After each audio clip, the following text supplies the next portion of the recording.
चलो ठीक है, जैसा भी हो, है ना, रिकॉर्डिंग हो जाएगा। तो हम लोग जो अभी है, अभी तक जो क्लासेस हुई हैं ना, जब क्लास स्टार्ट किए थे हम लोग लैपटॉप से ही क्लास कर रहे थे, अभी तक पहली क्लास है ना इस पर हो रही है इसकी। तो ये वाला पार्ट हमने कंप्लीट किया था। इसका प्रॉब्लम सीट अलग ड्राइव में बहुत सारा है। अभी मैं प्रॉब्लम सीट बना रहा हूँ, तो मैं कोशिश कर रहा हूँ पर्टिकुलरली इसके लिए हर यूनिट के 100 क्वेश्चंस विद सॉल्यूशंस मैं रेडी कर रहा हूँ ना। तो अभी वो तो हो जाएगा आजकल, है ना, बहुत सारा आसान है बनाना, तो वैसे मैं बना के दे दूंगा, है ना, अभी कुछ दिन में। सो ईच यूनिट पे हम कोशिश करते हैं 100 क्वेश्चन विथ आंसर के एंड विथ डिटेल सॉल्यूशन। तो उतना कर लोगे तो एक बेसिक आइडिया जितने वाला क्वेश्चन आएगा उतना तो हो ही जाएगा। ठीक है, तो अभी कल हम लोग स्टार्ट किए थे यहाँ से, है ना, तो वी हैव स्टार्टेड विथ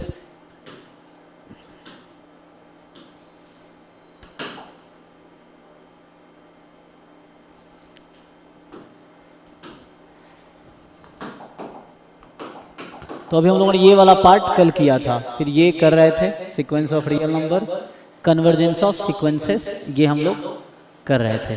ठीक है, अभी आगे थोड़े स्टार्ट करते हैं। कुछ डाउट है, किसी को डाउट पूछना है क्या? नहीं तो फिर कंटिन्यू करता हूँ। ठीक है, तो सीक्वेंस है ना, हमने ऑलरेडी डिफाइन किया था। सीक्वेंस का जो डेफिनेशन था,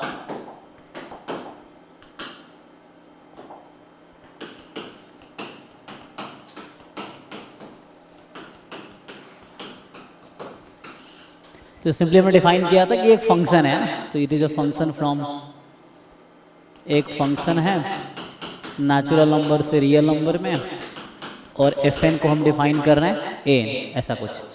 तो ये एक सीक्वेंस है, सिंपली वी राइट इट, या तो आप कई जगह ऐसा मिलेगा लिखा हुआ A1 A2 and so on, या ऐसा लिखा रहता है। सेट में लिखना ठीक नहीं है ना, सेट और सेट में ऑर्डर इंपॉर्टेंट नहीं है, इसलिए सेट में नहीं लिखते हम लोग, तो सेट में नहीं लिखेंगे इसको।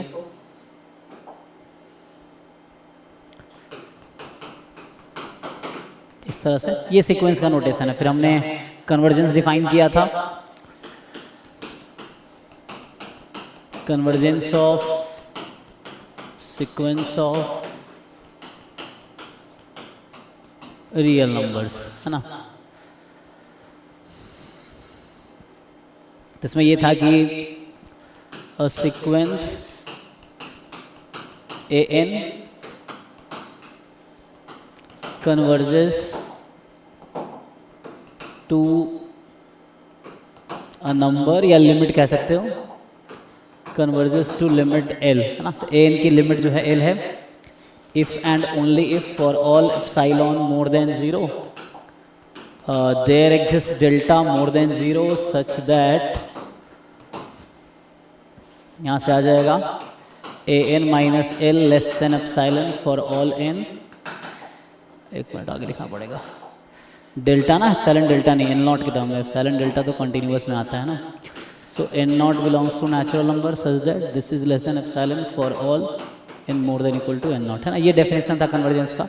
तो सिंपल कन्वर्जेंस चेक करना है तो आपको लिमिट निकालना है ना। तो इसमें हमने बताया था शॉर्ट में कि आपको चेक करना है कोई सीक्वेंस कन्वर्जेंट है या नहीं है, तो आपको ये चेक करना है कि उसकी लिमिट एग्जिस्ट कर रही है या नहीं कर रही है। तो A N converges if and only if limit N tends to infinity A N exist, ठीक है। और लिमिट कब एग्जिस्ट करती है? जब ये यूनिक और फाइनाइट हो, तब बोलेंगे एग्जिस्ट करती है, ठीक है। सो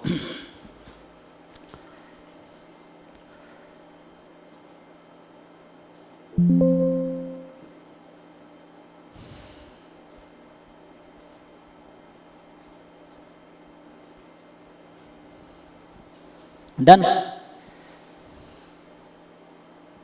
तो यहाँ तक हमने कल भी डिस्कस किया था, इसके आगे डिस्कस करते हैं। आगे जो कंटेंट है जैसे, है ना, फाइनाइट काउंटेबल, ये तो सेट्स हो गया। फिर sequence of real number, convergence of sequence को डिफाइन किया हमने। तो सीक्वेंस एक फंक्शन है नेचुरल नंबर से रियल नंबर में। कन्वर्जेंस का मतलब है कि कोई सीक्वेंस कन्वर्जेंट होगी if and only there limit exist, and limit exist का मतलब हमारा है कि limit should be finite and unique, ठीक है, ये मतलब है। और उसके बाद आता है बाउंडेड सीक्वेंस। तो बाउंडेड सीक्वेंस को डिफाइन करने के लिए आपको दो तरह का टर्म है, bounded above and bounded below. Bounded above, So a sequence an is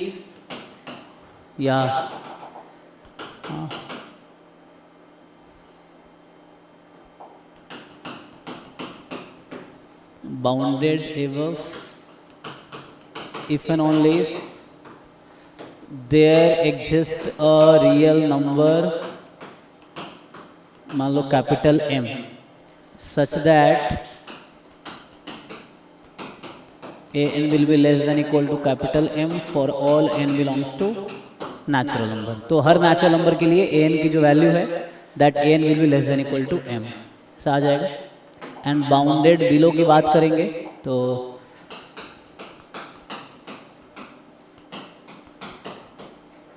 इसमें ऐसे ही होगा. इसमें जस्ट कॉपी कर लेते हैं. तो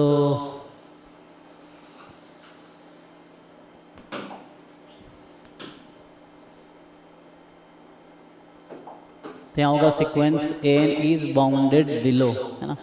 if and only if real number small m ले लेंगे एंड ऐसा. तो sequence of real number n is bounded below if and only if there is a real number, मान लो स्मॉल एम ले लेता हूँ, such that a N is more than equal to m. तो ऐसा हो गया. सो बाउंडेड एबव मतलब अपर बाउंड एग्जिस्ट करना चाहिए, बाउंडेड बिलो मतलब लोअर बाउंड एग्जिस्ट करना चाहिए, है ना. तो बाउंडेड का मतलब तो sequence is set to be bounded if and only if it is bounded above and bounded below both, मतलब दोनों होना चाहिए तब जाके बोलेंगे सीक्वेंस बाउंडेड है एक्चुअली. ठीक है. तो बाउंडेड सीक्वेंस क्या होगा.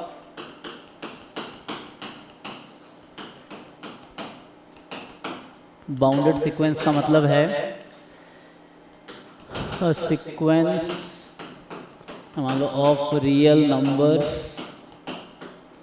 अ sequence of real numbers, A N notation है, A N is bounded if and only if A N is bounded below as well as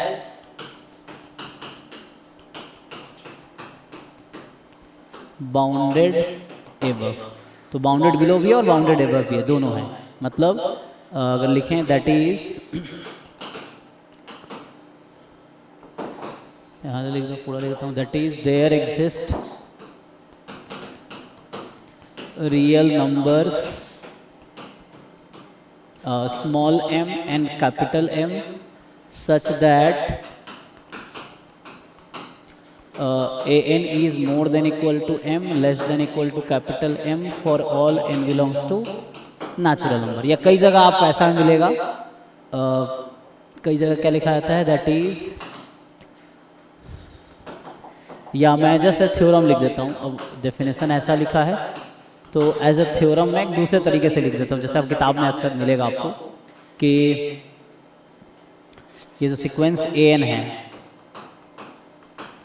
sequence an is bounded if and only if, है ना, there exists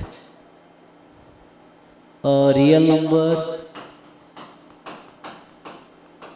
कोई भी एक real number notation ले सकते हो. क्या लो, कांस्टेंट सी के, मान लो सी, सच दैट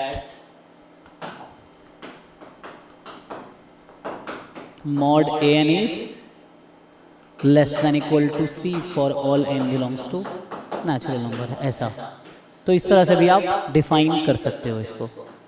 ठीक है. तो ये हो गया बाउंडेड का डेफिनेशन ना. This is definition of bounded sequence. कि सीक्वेंस को आपको बोल सकते हो बाउंडेड है. फर्दर आगे क्या कह रहा है, कॉची का मोनोटोनिक सीक्वेंस. मोनोटोनिक मतलब या तो इंक्रीजिंग या डिक्रीजिंग, है ना. तो मोनोटोनिक का मतलब है, तो अगर मैं इंक्रीजिंग सीक्वेंस लिख दूं, हालांकि नॉन डिक्रीजिंग है ना बेटर रहता है. इंक्रीजिंग का मतलब हमारा हायर लेवल पर स्ट्रिक्टली इंक्रीजिंग से होता है, डिक्रीजिंग का मतलब स्ट्रिक्टली डिक्रीजिंग से होता है. तो हम लोग अगर लिखते हैं इंक्रीजिंग, है ना, तो इसका मतलब है, तो नॉन डिक्रीजिंग लेता हूँ, इंक्रीजिंग चलेगा. चलो मैं ऐसे डिफाइन कर देता हूँ. सो ये डिपेंड करता है कैसे आप डिफाइन करते हो या कोई बुक कैसे डिफाइन करती है इस टर्म्स को, उस पे है। तो ठीक है ना, उसके अकॉर्डिंग आएगा।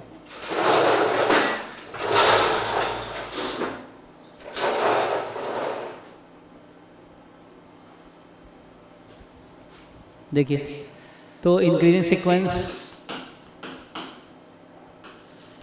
तो मान लो ऐसा है,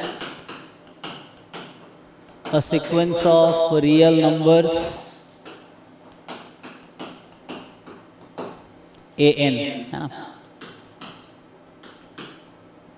n is increasing if and only if, ये इंक्रीजिंग होगा if and only if। तो इंक्रीजिंग होने का क्या मतलब, जैसे n की वैल्यू बढ़ाओगे तो सीक्वेंस की वैल्यू बढ़नी चाहिए, तब बोलेंगे इंक्रीजिंग है। तो जैसे अगर आप n की वैल्यू बढ़ाते हो तो सीक्वेंस की वैल्यू भी बढ़नी चाहिए for all n belongs to natural number. जैसे n टू n+1 हो गया तो n प्लस n से ज्यादा। हाँ, आवाज नहीं आ रहा आपका। ओह एक मिनट, हाँ ये माइक का ना बैटरी लो हो जाता है तो बोलना पड़ेगा। ठीक है, मैं चेंज कर लेता हूँ। हाँ, क्योंकि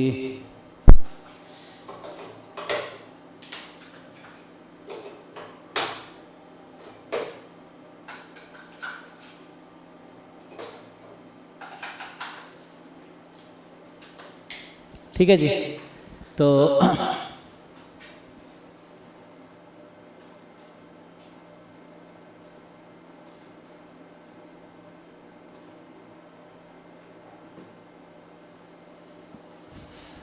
चलिए, तो यहाँ कह रहे हैं कि सीक्वेंस से हम बोलेंगे इंक्रीजिंग, अगर ऐसा हो रहा है मैं इंक्रीजिंग को ऐसे डिफाइन कर रहा हूँ, फिर ऐसे डिक्रीजिंग को डिफाइन करोगे तो बस इनइक्वालिटी चेंज हो जाएगी।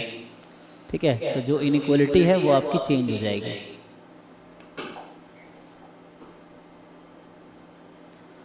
तो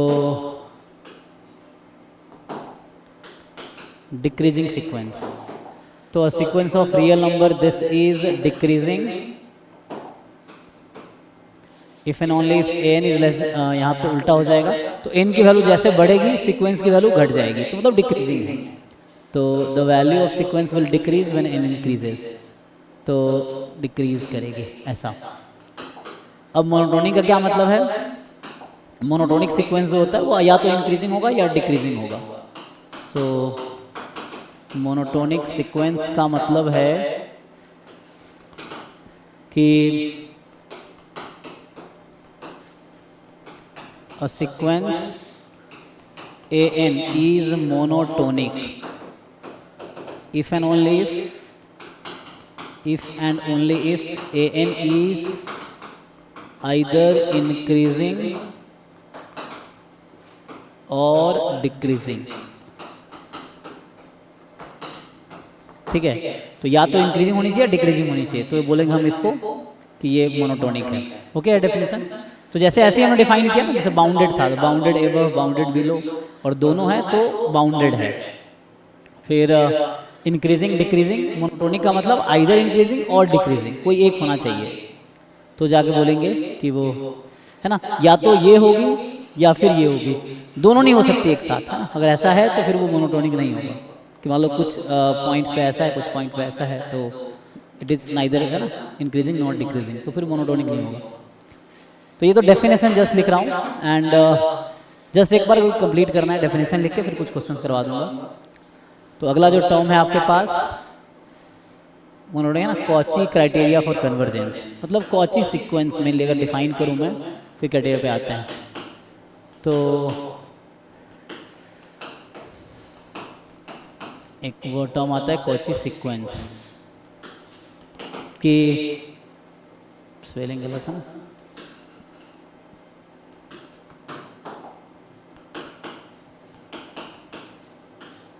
ठीक है, कॉची सीक्वेंस। तो क्या डेफिनेशन है इसका कि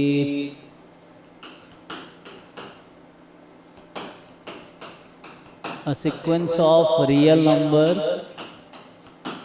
इज, है ना, मान लो n, this is Cauchy sequence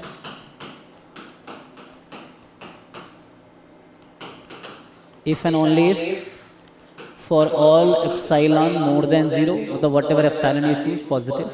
So for all epsilon more than 0 there exists भाई n naught belongs to natural number such that an minus am is less than epsilon for all m comma n more than equal to n naught. तो वहाँ पे convergence में क्या हो रहा था, अगर मैं कन्वर्जेंस की डेफिनेशन लिखूँ तो वहाँ ऐसा था कि जैसे हमने कन्वर्जेंट सीक्वेंस लिखा था, है ना, तो यहाँ ऐसा था कि सीक्वेंस या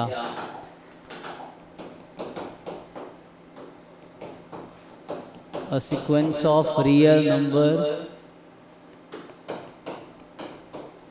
an is convergent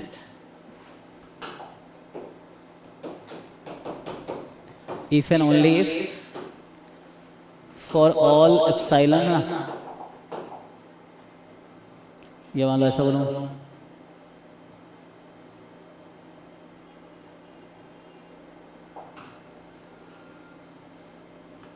converges, मान लो ऐसा लेता हूँ,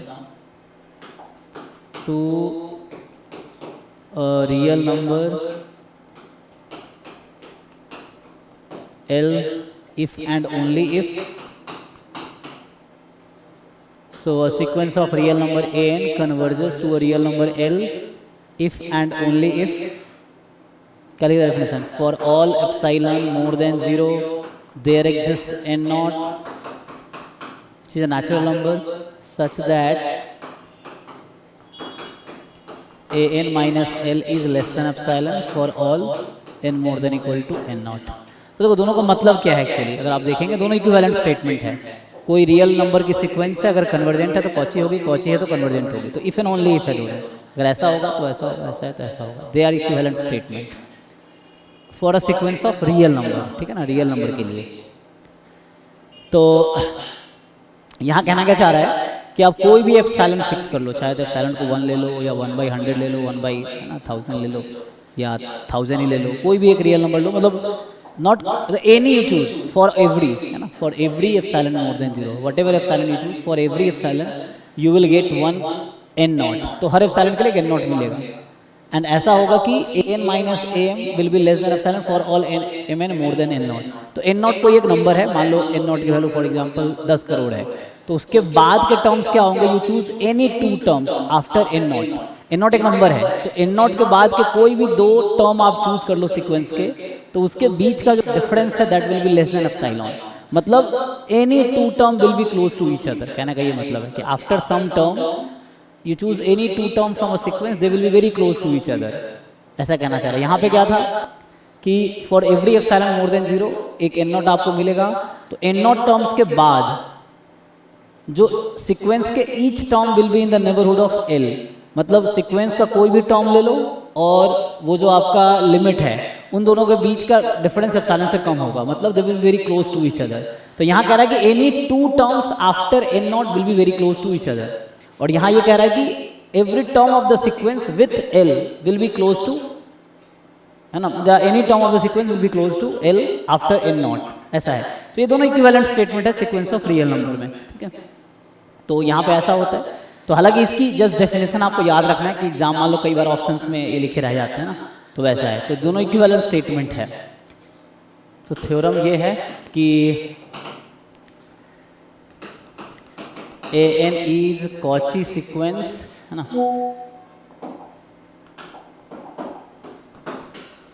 ये है ना हमारे पास. तो क्या कहना चाह रहा है कि sequence of real number an is Cauchy sequence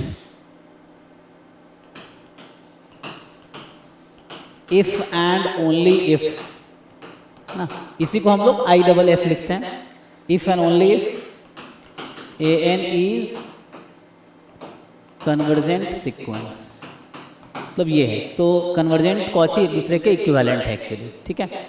So it will be convergent if and only if it is Cauchy.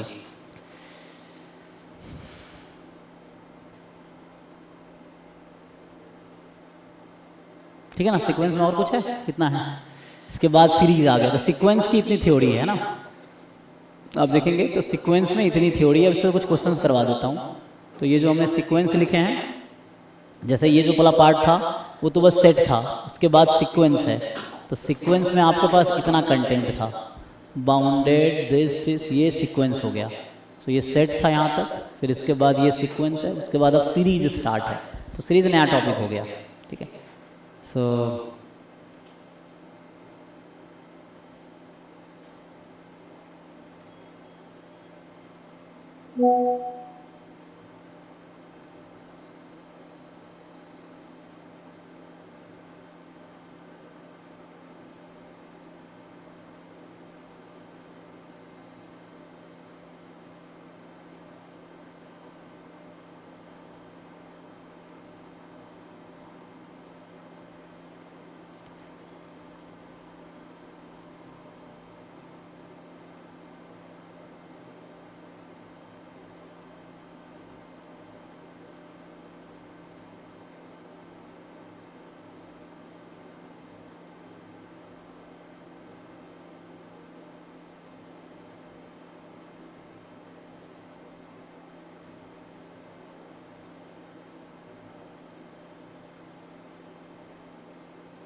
कुछ क्वेश्चन लिख देता हूँ इस पर, है ना। तो कुछ क्वेश्चंस लिख देता हूँ, देन आप ट्राई करो। बाकी आपके पास ड्राइव में ऑलरेडी बहुत सारे प्रॉब्लम सीट है, स्पेशली CSIR नेट के हो गया, या GATE statistics, GATE mathematics, JAM statistics, JAM mathematics, इन सब में ये टॉपिक आते हैं। और ये क्योंकि ये सब कई बार आपको वहाँ भी ज़रूरत पड़ती है, स्टैटिस्टिक्स वाले क्वेश्चन में भी ना ज़रूरत पड़ेगी इन सब चीज़ों की।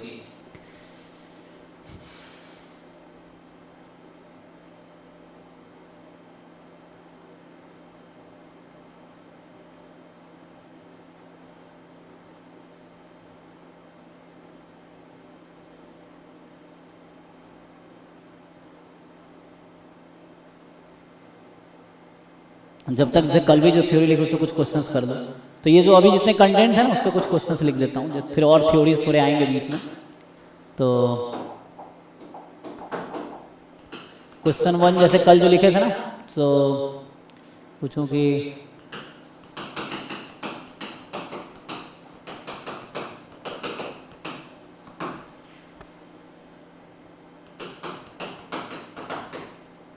मान लो आपसे पूछा जाए काउंटेबल, ये कर रहा था ना काउंटेबल या अनकाउंटेबल, चलो पूछ लेता हूँ। काउंटेबल तो बहुत सारे पूछ लिए, फिर इस पर सीक्वेंस सीरीज पे लिखूंगा, एक क्वेश्चन इस पे लिख देता हूँ। तो जैसे ए है कि मान लीजिए S1 एक सेट है, set of XY such that X is Q, Y is Q। दूसरा S2 एक सेट है, X, Y सच दैट, और देखो Y कहाँ होगा, मान लो ऐसा लिखा है।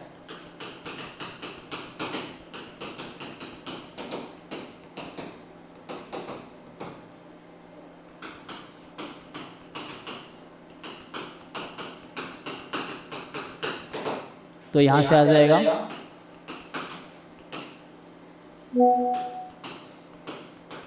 S4, यहाँ से रहेगा आपके पास। सो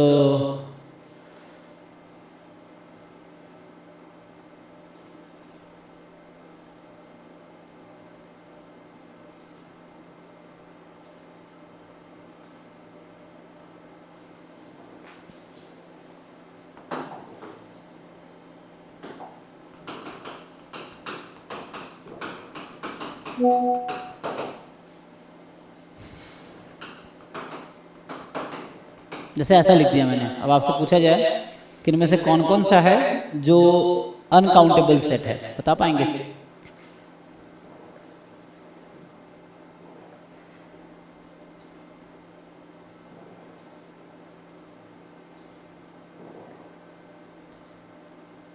देखो आंसर बताओ।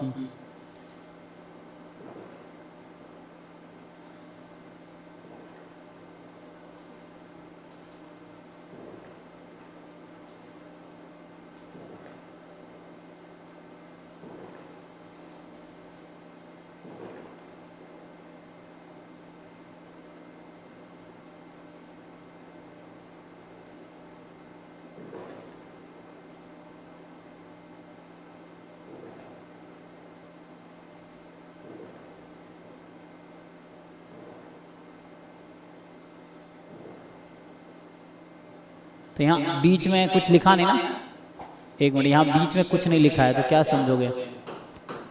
और कर देता हूँ, है ना, ऐसा।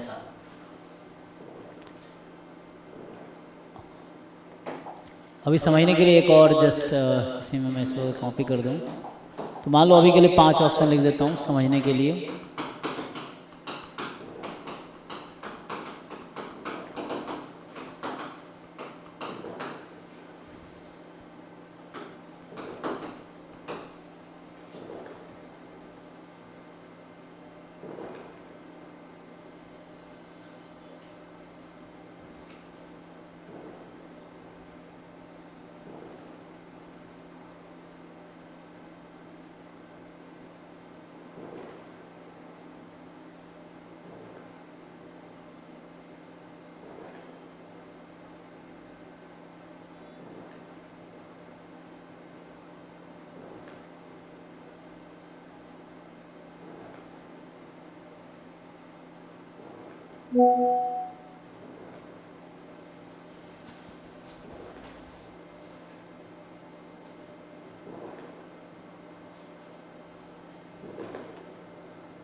ओके तो बाकी लोगों को समझ आ रहा है ना, 2-3 लोगों ने आंसर बताए हैं।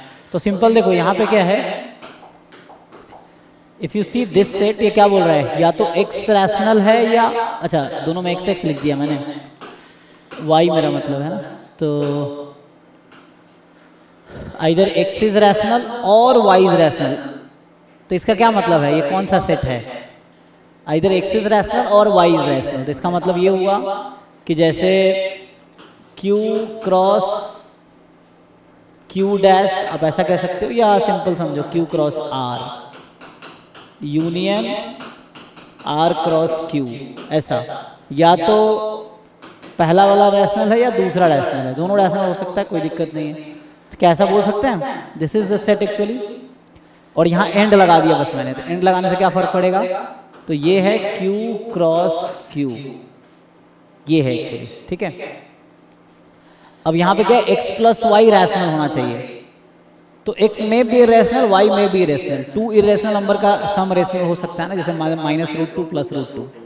तो यहाँ पे ऐसा नहीं कह सकते कि रैशनल ही है, तो x में भी इरेशनल, y में भी इरेशनल, तो ये x के पास अनकाउंटेबली मेनी चॉइस है करस्पॉन्डिंग टू y, तो ये अनकाउंटेबल होगा, ठीक है ना, कहने मतलब ये है, सो अनकाउंटेबल। तो यहाँ पे अनकाउंट हमें क्या ढूंढना था, अनकाउंटेबल ही ना, सो this is uncountable, this is uncountable, product 2 irrational का प्रोडक्ट भी रैशनल हो सकता है, तो x के पास इन्फिनाइटली मेनी चॉइस है इरेशनल होने की, करस्पॉन्डिंग y मुझे मिल जाएगा जहाँ प्रोडक्ट रैशनल हो जाए, जैसे √2 × √2 इस तरह से। सो ये भी अनकाउंटेबल है। डिफरेंस, 2 इरेशनल नंबर का डिफरेंस रैशनल हो सकता है, तो x y इरेशनल पॉसिबल है, एंड सेट ऑफ इरेशनल जो है वो क्या है, अनकाउंटेबल है, ठीक है। एंड ये Q क्रॉस Q है, Q रेस काउंटेबल है, तो इसका कार्टेशियन काउंटेबल होगा, तो ABCD है ना, देख लीजिए। सो दो लोगों ने आंसर चैट में बताए थे। चलिए आगे देखते हैं। तो सीक्वेंस जैसे हम लिखा है, तो कुछ बेसिक प्रॉपर्टीज बता देता हूँ सीक्वेंस का। तो जैसे कुछ और थ्योरम अगर लिखें हम, कि जैसे क्या होता है, every convergent sequence this is bounded, जितने कन्वर्जेंट सीक्वेंस होंगे वो बाउंडेड होगा, बट कन्वर्स में नॉट बी ट्रू, है ना, यहाँ पे ये है मार्क में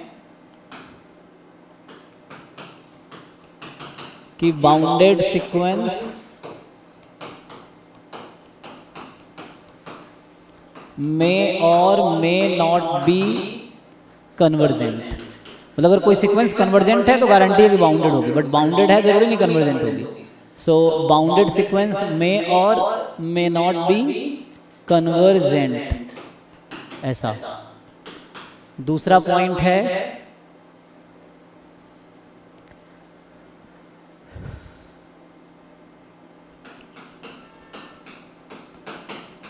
मोनोटोनिक एंड बाउंडेड, अगर दोनों है ना, मोनोटोनिक एंड बाउंडेड, इसको एज ए थ्योरम लिखता हूँ तो दिमाग था। सो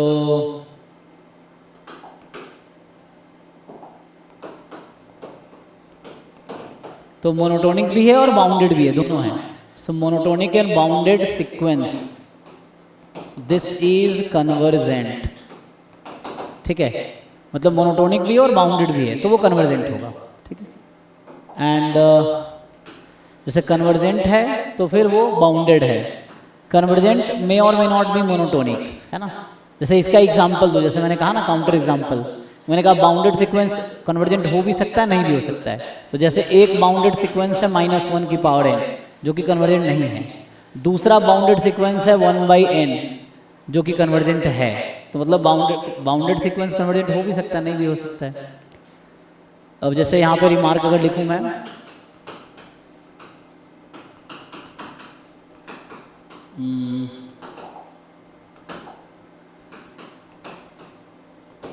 कन्वर्जेंट सीक्वेंस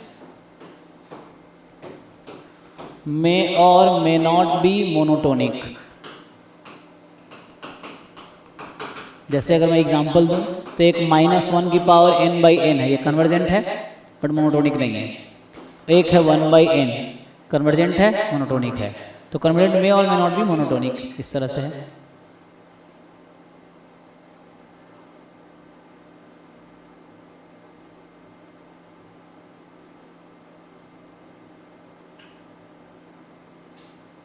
ठीक है जी। ऐसे ही जैसे और प्रॉपर्टी लिखूं तो कुछ थ्योरम्स हैं ना, जैसे मान लीजिए अगर ए N B N two sequence है, मान लो ए एन की लिमिट स्मॉल ए है और बी एन की लिमिट बी है, तो सम ऑफ सीक्वेंस की लिमिट अगर कन्वर्ज करती है तो ए प्लस बी होगी, डिफरेंस की ए माइनस बी, प्रोडक्ट की ए इंटू बी, कोसेंट की A upon B, with some restriction like denominator में है तो वो नॉन जीरो होना चाहिए, ये सब रेस्ट्रिक्शन के साथ। तो वैसे अलजेब्रा ऑफ सीक्वेंस आप लिख सकते हैं। बहुत सारे थ्योरम अगर लिखूंगा तो बहुत टाइम लगेगा। कुछ बेसिक सा फॉर्मूला है जो आप याद रख सकते हो, जैसे कई बार ये सब ना आपको ज़रूरत पड़ेगी, तो क्वेश्चन सॉल्व करोगे तो आपको समझ आएगा कि जैसे ये 1 होता है, limit n tends to infinity, मान लीजिए 1 + 1/n है, 1 + 1/n पावर n, यहाँ लिखा है मैंने n की पावर 1/n, तो n की पावर जो 1/n सीक्वेंस है दैट विल हैव, ये फॉर्मूला है कुछ जो आपको याद रखना है। फिर इसका फॉर्मूला क्या होगा, e, अगर इसको थोड़ा और आप एक्सटेंड करेंगे तो ये हो जाएगा 1 + x/n, इसकी पावर n, तो ये e की पावर x हो जाएगा। और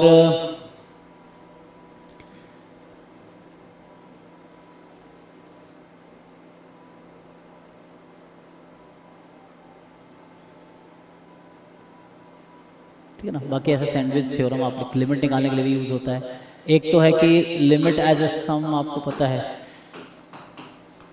जैसे limit n tends to infinity 1/n summation f of, मान लीजिए k/n है, where k takes value a to, है ना, मान लीजिए a time n to b time n, ऐसा कुछ है। So that will be equal to a to b fx dx, where a is less than b, एक तो ये कंडीशन है, और f इज कॉन्टिन्यूअस फंक्शन, ठीक है, f is continuous function, continuous function होगा, साथ में बाउंडेड भी होगा, है ना, कॉन्टिन्यूअस, ठीक है, कॉन्टिन्यूअस फंक्शन ऑन दिस। तो ये लिमिट एज अ सम इसको बोलते हैं ना। तो ये कुछ फॉर्मूला जस्ट लिख रहा हूँ जिसकी आपको क्वेश्चंस में ज़रूरत पड़ेगी, और ये सब तब पता चलेगा आपको जब क्वेश्चन सॉल्व करोगे, या तो क्वेश्चन होगा या नहीं होगा, नहीं होगा तो पूछो, एटलीस्ट, है ना, सॉल्व करो तो पता चलेगा।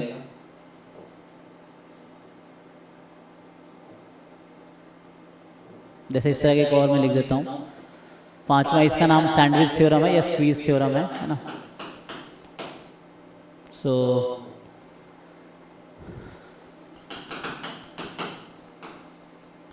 तो ये क्या कहता है कि लेट, मान लीजिए कोई सीक्वेंस है A N less than equal to B N less than equal to C N, मान लो ये तीनों पॉजिटिव है let say, and such that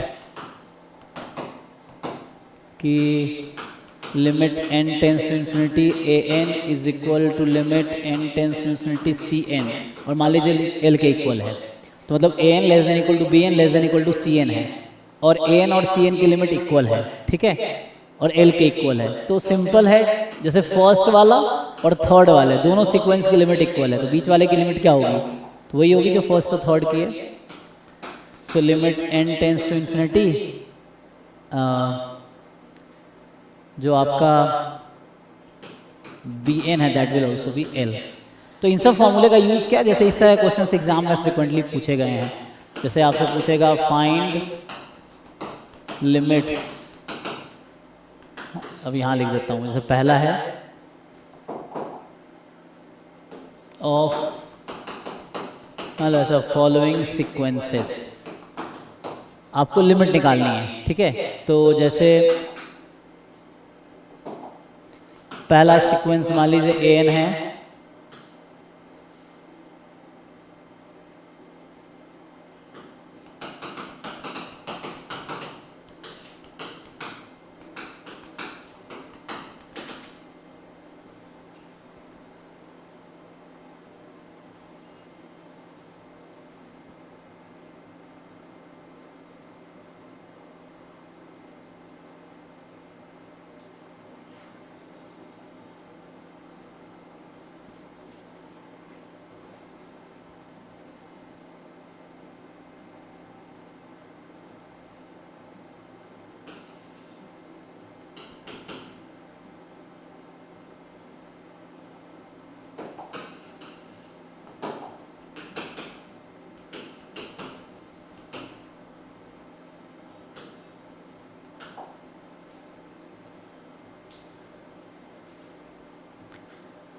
और ये log n है, फिर log n प्लस 1। ये log लिखने के बजाय मैं अलग अलग लिख देता हूँ। जो क्वेश्चन मैं बनाना चाह रहा हूँ कि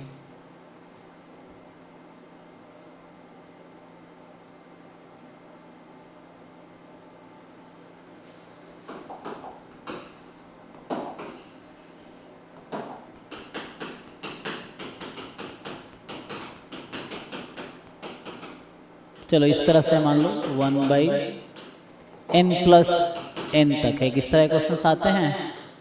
और है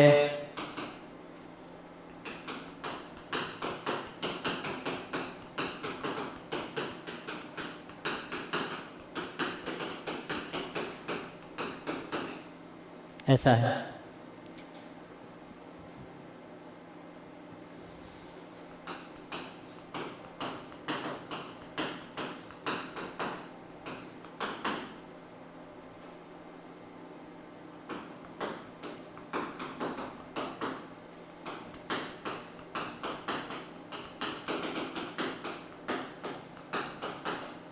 तो ये सब आपका होमवर्क है, सॉल्व करके आना है तो फिर पूछना, ठीक है।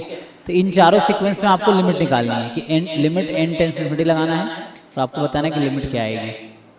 ऐसे बहुत सारे क्वेश्चंस हैं, कोई भी किताब खोल लो, PYQs खोल लो, प्रॉब्लम सीट खोल लो, बहुत सारे हैं, ठीक है। जैसे मैं कुछ ग्रुप में भेज दूँ क्या, प्रॉब्लम जिनको करना हो तो कर ही सकते हैं। जैसे मैं कुछ क्वेश्चन प्रॉब्लम सीट भेज देता हूँ इस पर, सिक्वेंस सीरीज पे स्पेशली, एंड आप वो ट्राई कर सकते हैं।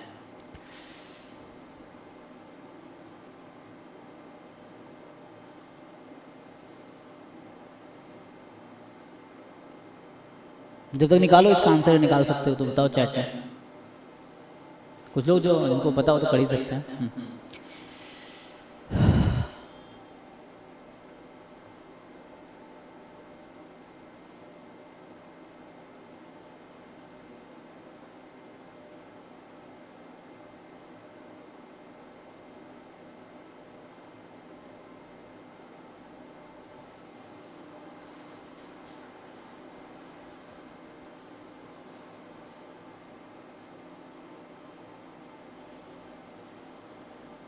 यूजर ने शुरू से ही कहा ना कि हमारे पास बहुत टाइम नहीं, हम बहुत ज़्यादा टाइम दे नहीं सकते हैं ना टॉपिक को, तो हमें थोड़ा जल्दी में कंप्लीट करना होगा। तो आपको ज़्यादा टाइम देना है ना। अब डाउट पूछोगे मैं बताऊंगा।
देखो मैंने कई सारे प्रॉब्लम सीट ग्रुप में भेज दिया, पर आराम से सॉल्व करना है।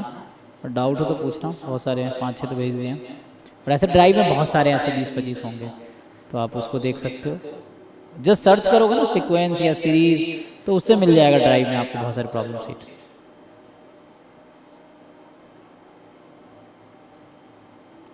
अभी मैं विद सॉल्यूशन कोशिश कर रहा हूँ उसको जल्दी बनाऊँ, सो दैट आप देख सकते हो।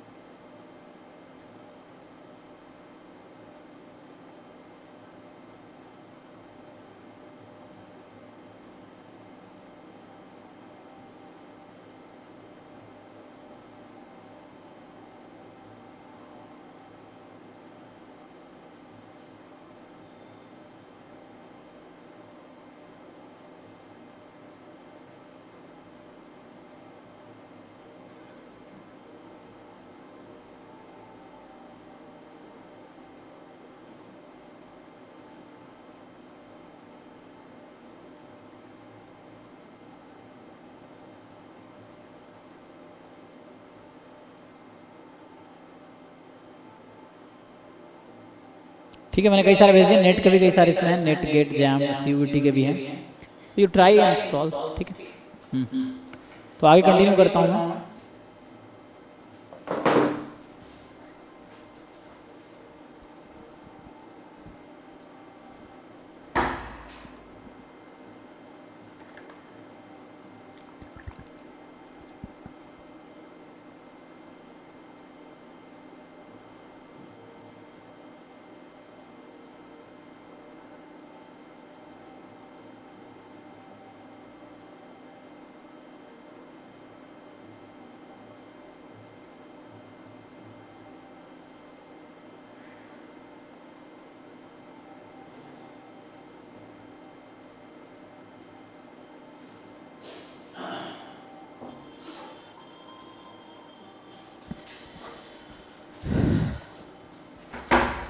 तो सर ट्राई कर लेना, ठीक है ना, इसमें डाउट हो तो पूछ लेना।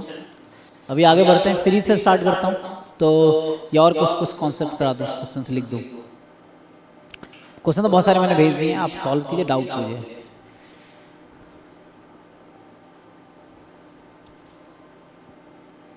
जैसे एक दो मैं दूसरा टाइप का क्वेश्चन लिख देता हूँ। जैसे मान लो ऐसा कई बार क्वेश्चन रहता है, 4th हो गया ना, 5th में मान लीजिए कि आपको ऐसा दे देता है कि लेट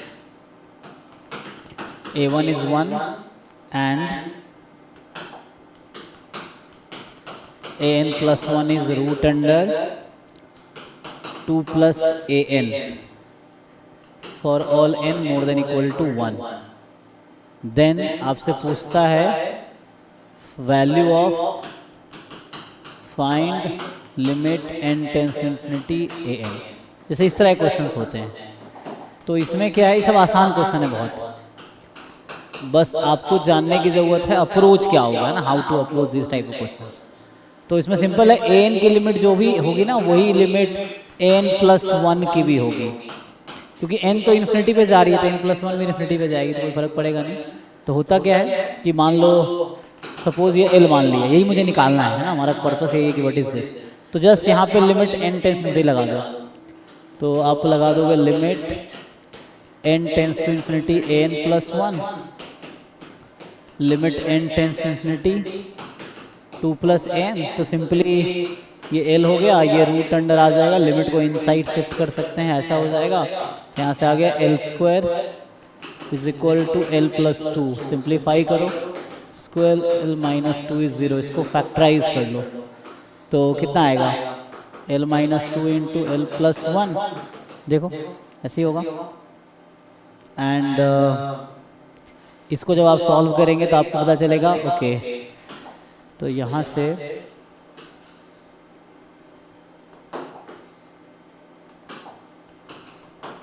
l की वैल्यू या तो 2 होगी या l की वैल्यू -1 होगी।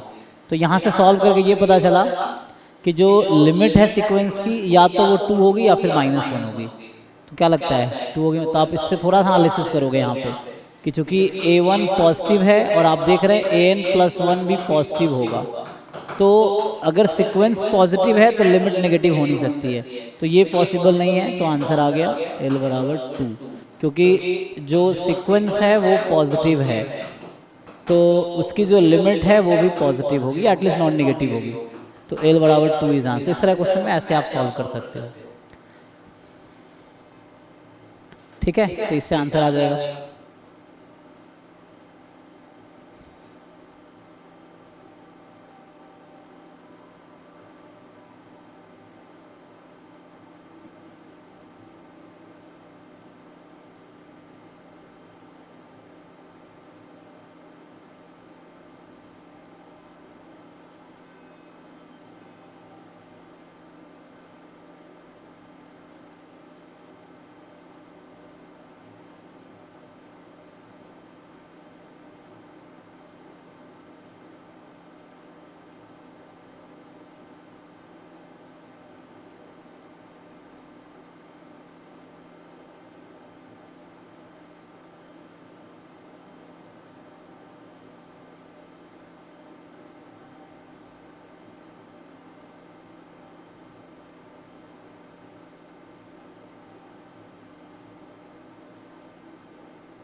ठीक है ना, देख लो। इसमें जब तक सॉल्व कर लिए होंगे, कई लोगों ने तो आंसर बता दिया, बाकी अच्छा मैंने निकाल लिया था। ठीक है, देखे सॉल्व करके देख लो, नहीं मतलब पूछो अभी। ठीक है ना,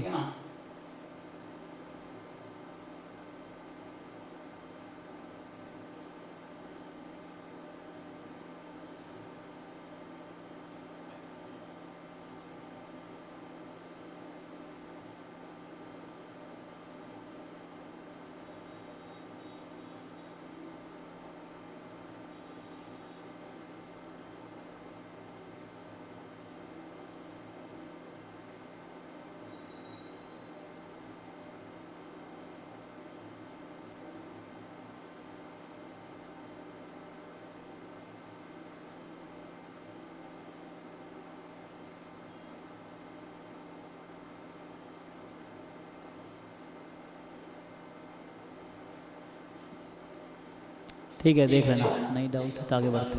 तो मैं सीरीज से स्टार्ट करता हूँ। ये जो सीरीज था ना, तो हम लोग यहाँ से स्टार्ट करते हैं। अभी यहाँ series of real number.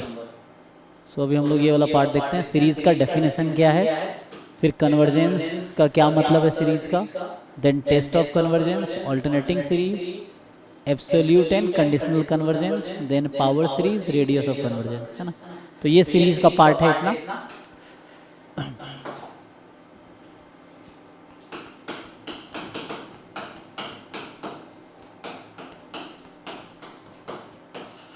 So series of real number, series कहेंगे डायरेक्टली सीक्वेंस से कनेक्टेड है। कि मान लीजिए ऐसा था, लेट ए एन, जो कि ऐसा था ना, A1 A2 A3 dot dot dot, this be a sequence of real numbers. ठीक है, देन द एक्सप्रेशन, ये जो एक्सप्रेशन है इसको आप ऐसा लिख सकते हैं, या तो summation an from 1 to infinity, या इसको ओपन करेंगे A1 plus A2 plus A3 A4। This is called series of real numbers corresponding to sequence an, है ना। तो an एक सीक्वेंस है, तो सीक्वेंस में क्या हो रहा है, A1 A2 A3 A4 comma लगा के लिख रहे हैं। उसी में कॉमा के प्लेस पे आप प्लस लगा दो तो वो सीरीज बन जाएगी, है ना। तो यहाँ पे A1 plus A2 plus A3 plus A4, तो ये जो एक्सप्रेशन है दिस इज सीरीज। जो नंबर आएगा इक्वल टू, वो सम ऑफ सीरीज बोलते हैं उसको, वो एक नंबर है। तो सीरीज एक नंबर नहीं है, सीरीज एक एक्सप्रेशन है। उसको ऐड करके जो क्वांटिटी आएगी वो सम ऑफ सीरीज होगी। ठीक है ना, तो ये डेफिनेशन है, this is definition of series. तो सीरीज को आप डिफाइन कैसे करते हैं, this is called series. And this was sequence. तो इस सीक्वेंस के करस्पॉन्डिंग हमने सीरीज बनाई, इसलिए सीक्वेंस सीरीज का टेस्ट करना अलग अलग है ना, उसको देखेंगे। अब क्वेश्चन ये है कि हम कब बोलेंगे कन्वर्जेंट इस सीरीज को, तो कन्वर्जेंस की बात करते हैं। So convergence of series of real numbers, कब बोलेंगे कि कोई सीरीज है वो कन्वर्जेंट है। So convergence of series of real numbers, तो जैसे a series of real numbers, ये है summation A N N from 1 to infinity, this is convergent if and only. कई सारे तरीका है, तो मैं एक तरीके से कई सारे तरीके से लिख देता हूँ। तो जो सम है ना, या तो मैं ऐसा लिखूं कि, या थोड़ा सा इसको मैं दूसरे टर्म में लिखता हूँ ना, एक टर्म आता है सीक्वेंस ऑफ पार्शियल सम, तो उसके थ्रू लिख देता हूँ, है ना, सीक्वेंस ऑफ पार्शियल सम। तो सीक्वेंस ऑफ पार्शियल सम क्या होता है, जैसे मान लीजिए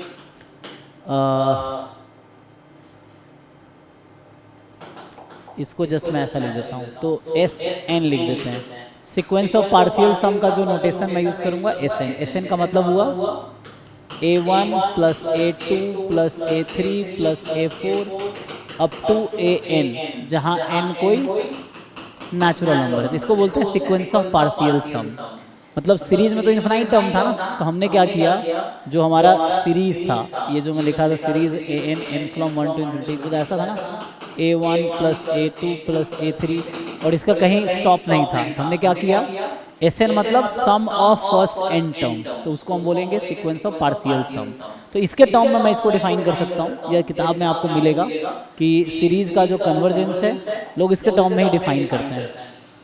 तो इसके टर्म में ही लिख देते हैं कि जैसे बोल रहा है कि series of real number this is convergent if and only, ये जो sequence of partial sum s n है, एस एन इज कन्वर्जेंट, या तो आप ऐसा समझो कि मतलब सीक्वेंस एस एन अगर कन्वर्जेंट है तो ये कन्वर्जेंट होगी। तो एक तरीके से ऐसे डिफाइन कर सकते हैं, नहीं तो मैं दूसरे तरीके से डिफाइन करूँ तो ऐसा लिख सकता हूँ कि,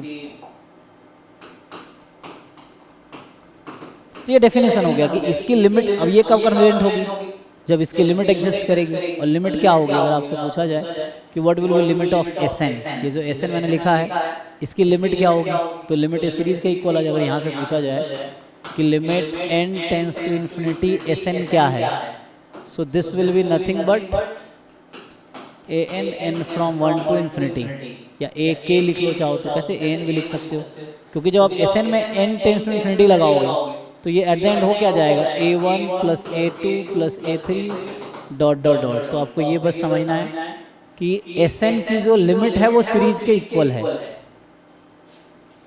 तो इसीलिए हम देख रहे हैं, या ऐसे लिखूं कि A N N from 1 to infinity this is convergent if and only जो सम ऑफ सीरीज है is finite and unique. Series का जो सम होगा that will be finite and unique. अब इस तरह से डिफाइन कर सकते हैं, थ्योरम के थ्रू लिख सकते हैं कि हम बोलेंगे ये सीरीज कन्वर्जेंट है अगर इसका सम जो है यूनिक है और फाइनाइट है, तो उस तरह से लिख पाएंगे।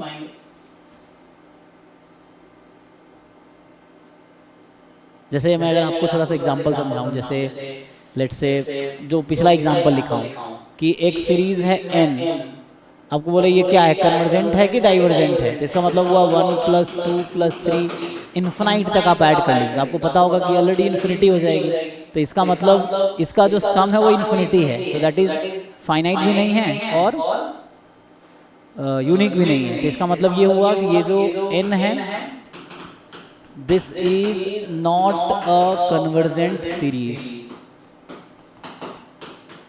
ये ऐसा नहीं है। लेकिन दूसरा एग्जांपल देता हूँ, जैसे सीरीज 1/n² है, n from 1 to infinity, 1 plus 1/2², आप चाहो तो 1² लिख सकते हो, plus 1/3 square, 1/4 square and so on. इसको आप ऐड करोगे तो इसका एक फॉर्मूला है, ऑलरेडी प्रूव्ड फॉर्मूला है, आप याद रख सकते हो। इसका सम होता है 5/6, जो कि क्या है, which is finite and unique, which is finite and unique. तो ये फाइनाइट नंबर है, यूनिक है। इसका मतलब क्या हुआ, जो सम ऑफ सीरीज है, जो π²/6 है, वो फाइनाइट और यूनिक दोनों है। इसका मतलब ये हुआ कि ये सीरीज क्या हुई, सो this is convergent series actually, and therefore ये जो सीरीज है, दिस इज कन्वर्जेंट सीरीज। ठीक है, ये आ जाएगा। What about this series 1/n, ये क्या होगा, कन्वर्जेंट होगा या डाइवर्जेंट होगा? So hello, good evening sir. जी सर। हमारा जो NIRF का डाटा सबमिशन किए थे, जी सर। मार्केट को सर आए थे। हाँ सर, आए थे। हाँ, वो फोटो में ग्रुप में भेजा था। कौन सा ग्रुप में? हमारा प्रोफेसर ग्रुप में। ओके जी सर। जी सर। मेरा से वो तो डिलीट हो गया, थोड़ा सा 2-3 फोटो मुझे भेज दीजिएगा। ठीक ठीक सर, भेजता हूँ सर। तुरंत भेजिएगा। हाँ। सुना ना, मैं PPT बनाता हूँ, वहाँ एक फोटो देना है। ओके श्योर श्योर सर, मैं भेजता हूँ सर। हाँ, तुरंत प्लीज सर। 2-3 भेजिए, जितना भी है भेज दीजिए मुझे। ओके किनके फोन में खींचा गया था सर? हाँ, किनके फोन में खींचे थे? उस टाइम में कौन खींचा था मुझे तो भी याद नहीं आ रहा है, लेकिन एक्चुअली उस ग्रुप में मैं सर बाद में ऐड हुआ था, उसके बाद में ऐड हुआ, मैं उस ग्रुप में था ही नहीं। प्रोफेसर ग्रुप में भी मैं भेजा था। हाँ हाँ, उस प्रोफेसर ग्रुप में सर मैं रिसेंटली ऐड हुआ हूँ, पहले नहीं था सर मैं। तो जो जैसे थोड़ा मदद करके मुझे दीजिए ना। अच्छा, कोशिश करता हूँ सर मैं। Yes sir. हाँ? मतलब किसके फोन से लिया था उससे पता चल जाता ना, तो वो ढूंढ के दे देते। आपके फोन से लिया था क्या, या? ना ना, मेरा फोन से नहीं है, वो मुंशियर जी का फोन से था, और कोई एक दो टीचर के फोन से था। हाँ, वो NIRF कमेटी वाले ही ग्रुप में डाल देते हैं, रुकिए ना। NIRF वाले में, हाँ? NIRF वाला जो ग्रुप है ना सर, उसमें एक बार लिख दीजिए ना, भेज देंगे कोई। जो हाँ, अभी वो ग्रुप में मैं क्या लिखूंगा उसमें? आप थोड़ा लिखिए ना, जितना बात होगा। ओके ठीक, मैं कोशिश करता हूँ सर। हाँ प्लीज करके मुझे दीजिए। ओके जी जी सर।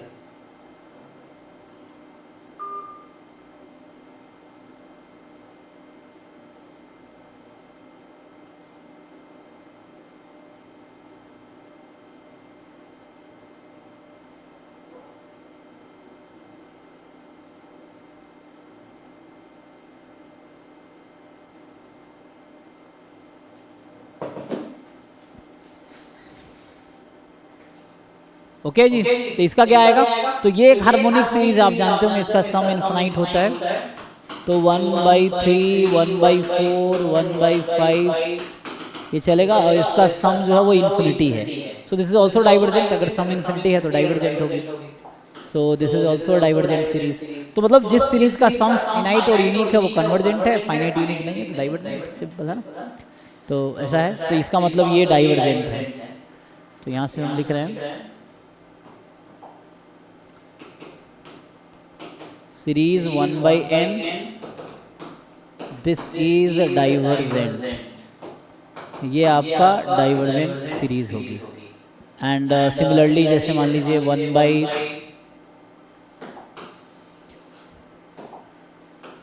और हर बार सम निकालना आसान नहीं होगा ना, it is not easy to find sum every time.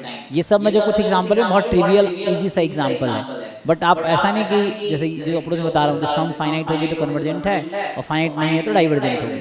But some निकालना इतना आसान नहीं है, इसलिए हमारे पास बहुत सारे टेस्ट है, वो आगे हम डिस्कस करेंगे अभी। तो जैसे है 1/2 की पावर n, ऐसा है, तो इसको भी आप ऐड कर सकते हैं, तो ये फाइनाइट आ जाएगी। आप ऐड करेंगे ज्योमेट्रिक सीरीज से, जैसे 1/2, 1/2 स्क्वायर, 1/2 क्यूब, इस तरीके से आप ऐड करेंगे तो ये a/1 - r, तो ये 1 आ गई। तो sum of series is 1 actually, इसका मतलब ये कन्वर्जेंट है ना। सो 1/2 की power n, this is convergent series, convergent series है एक्चुअली। ठीक है, so this is a convergent series. Okay तो इस तरह से एक तरीका ये है कि आप इसे देख सकते हैं। तो बहुत सारे टेस्ट है, सीरीज कन्वर्जेंट होगी या डाइवर्जेंट, उसके साथ बहुत सारे टेस्ट है ना। यहाँ पे ये कहना चाह रहा है ना कि टेस्ट ऑफ कन्वर्जेंस। तो जस्ट कन्वर्जेंस का मैंने मतलब बताया कि मतलब क्या है, और कन्वर्जेंस टेस्ट कैसे करना है तो उसका कई सारे तरीका है। देखो लिखते हैं। तो जैसे एक तो बेसिक सा थ्योरम ये होता है कि if series A n this is convergent then limit n tends to infinity A n. अगर ए एन सीरीज कन्वर्जेंट है तो उसकी लिमिट जो होगी वो 0 होगी। तो सीरीज ए एन की जो लिमिट होगी वो 0 होगी।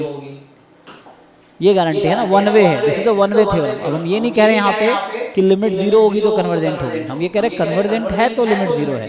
लिमिट 0 है तो कन्वर्जेंट हो भी सकती है, नहीं भी हो सकती है, कोई गारंटी नहीं है। तो यहाँ मैं रिमार्क में लिख देता हूँ कि if limit n tends to infinity A N is 0 then ये जो सीरीज है आपका this may or may not,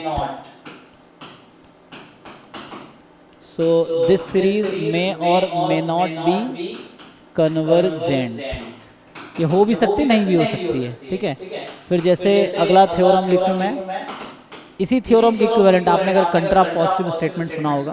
so this statement का कंट्रा पॉजिटिव स्टेटमेंट है कि इफ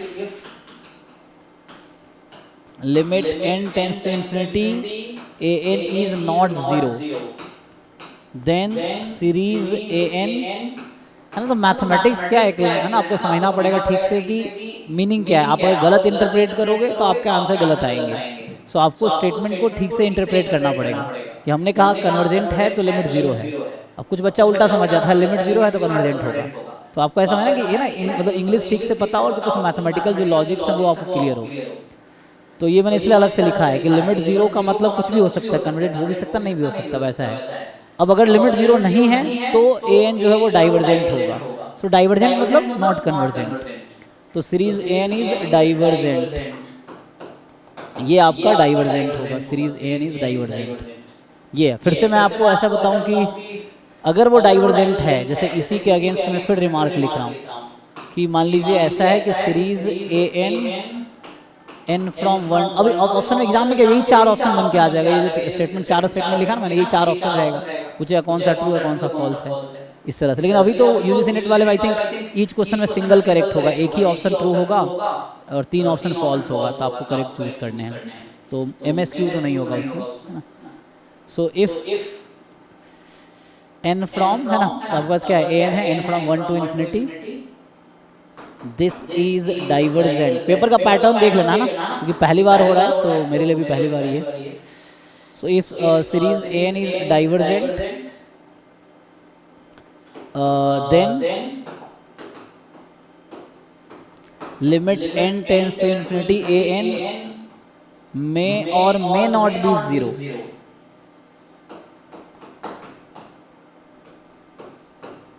तो आप इसको समझिए, ठीक है ना। सो हमने 4 स्टेटमेंट लिखे हैं। कन्वर्जेंट है तो लिमिट 0 होने गारंटी है, लिमिट 0 है डजंट मीन कन्वर्जेंट। लिमिट 0 नहीं है तो गारंटी है वो डाइवर्जेंट ही होगा। डाइवर्जेंट है तो लिमिट 0 हो भी सकती है, नहीं भी हो सकती है, इस तरह से। तो इसमें कुछ कंफ्यूजन हो तो पूछ सकते हो। ओके जी। तो ये सीरीज कन्वर्जेंस के बहुत सारे और टेस्ट हैं। हाँ Sir, before you have told an example of 1 by 2 power n geometry. In that, the series is convergent, but the limit is not 0. No? No. Okay, let's check. So 1 by 2 raised to power n from 1 to infinity. So this is actually you have to understand. This is a series. This is a series. Okay. What is an there? So what do you see an there? An is 1 by 1 upon 2 raised to power n. Yeah. This is a sequence. ठीक है. So when you write series an, तो an is a sequence involved in that series. So this is a sequence. Now you see. So like I said, this is convergent series, है ना? So we have seen. So this is convergent series because sum was finite. Okay, this is a convergent series because sum is finite. So now you try to find limit n tends to infinity a n, means limit n tends to infinity 1 upon 2 raised to power n. So 2 raised to power infinity is infinity, 1 upon infinity is 0. Okay, so it will be. So theorem is okay. What you are looking, I'm just taking few examples. For example, series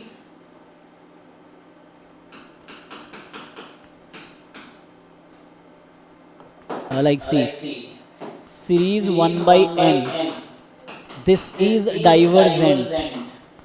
Still limit n tends to infinity 1 by n is 0. Okay.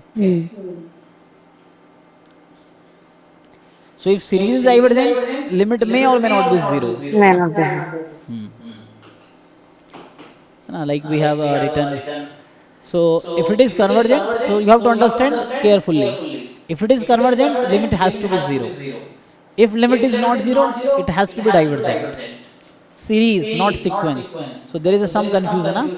This is a sequence and this is a series. For example, here an is equal to 1 by n. In this example, we have an is equal to 1 by n. So here this is a sequence. So sequence an is convergent. Series an is divergent. So many students get confused. So we say sequence 1 by n, this is convergent sequence. But series 1 by n, है ना? This is say with series 1 by n is divergent. Okay. So 1 by n sequence is convergent because limit of 1 by n is 0, which exists. Series is divergent because sum of series is infinite. That's why. Okay, sir.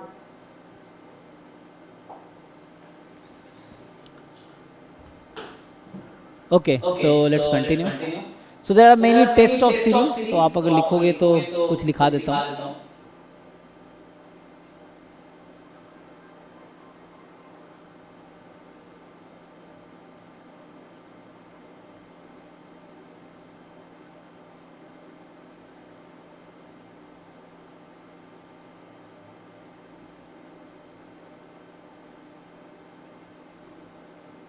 ज़रा briefly discuss करना है, time तो है नहीं. सो series हमने है ना बताया आपको, टेस्ट बताया इसका. तो ऐसे कई सारे टेस्ट हैं, इसको बोलते हैं nth टर्म टेस्ट. कन्वर्जेंट है तो 0 होगा. जैसे पी टेस्ट है, जैसे फॉर एग्जांपल ऐसे पी टेस्ट है, मतलब एक थ्योरम है. पी टेस्ट मीन्स ए थ्योरम है. Says series 1 by n raised to power p, where n from 1 to infinity. This is convergent series if and only if. So it's a 1 upon n raised to power p. This is convergent series if and only if p is strictly more than 1. Okay. And also this is divergent. This is a divergent series if and only if p is less than equal to 1. So this is a p test.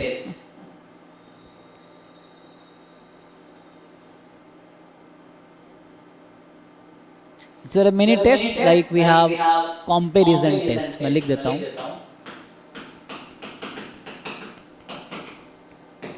So there is a comparison test. It says let an is less than equal to bn, both are positive for all n belongs to natural number, such that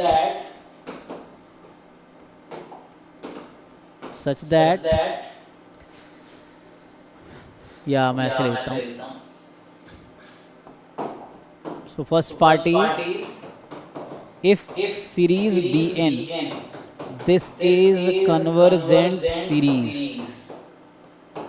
So series corresponding to larger sequence, if it is convergent, the series corresponding to larger sequence.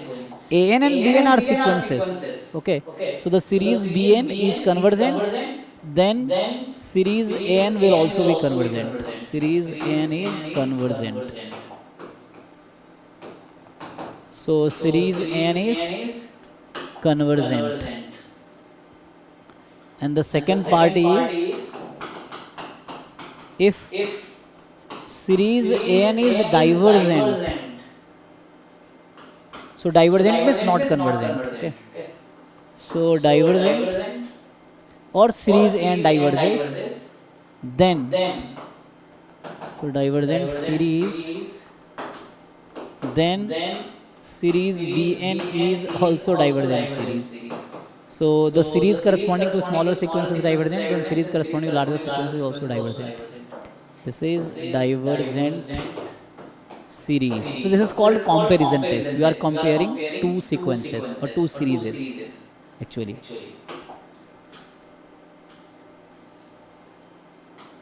There are many limit comparison tests. Next is limit comparison test.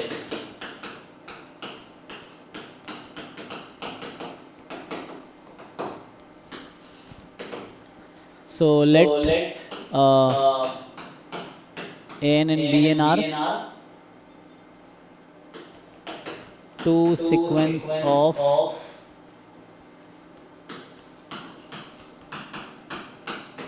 positive real numbers, and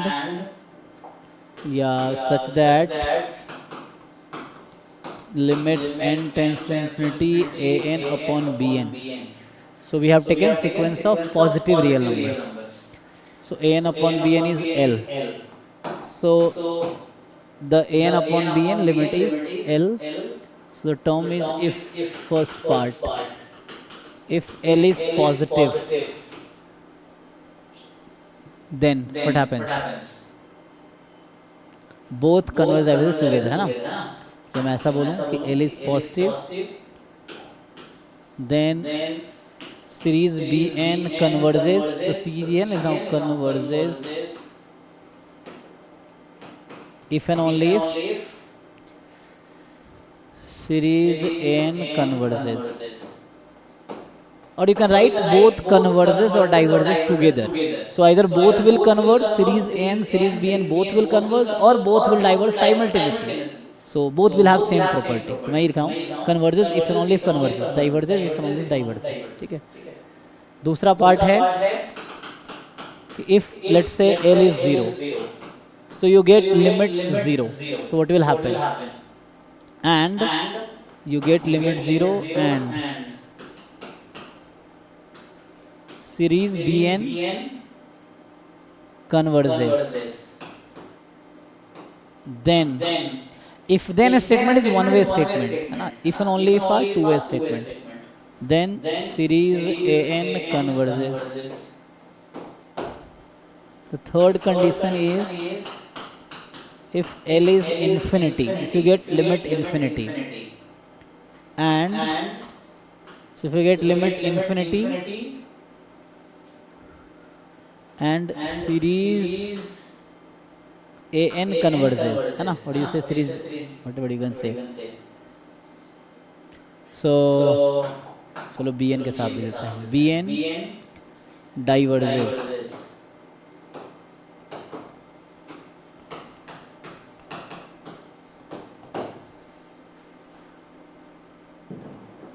तो this is limit comparison test. आपको क्या करना है कि two sequence होगा, ratio लो. अगर वो पॉजिटिव आ गया तो होता क्या, आपको एक सीरीज गिवन होती है टेस्ट करने के लिए, तो आप उसके अगेंस्ट दूसरा सीरीज खुद अज्यूम करते हो जिसके बारे में पहले से आपको पता है Bn के बारे में, एंड देन आप लिमिट चेक करते हो क्या होगा. Bn के बारे में पहले से पता है, देन आप A के बारे में कंक्लूड करते हो इसको यूज करके. ठीक है जी. सो और क्या है, और कई सारे रूट टेस्ट, रेशियो टेस्ट लिखाई देता हूँ. तो रूट टेस्ट ये क्या कहता है कि लेट An बी पॉजिटिव, मान लो non negative for all n belongs to natural number, या पॉजिटिव ही लेना पड़ेगा.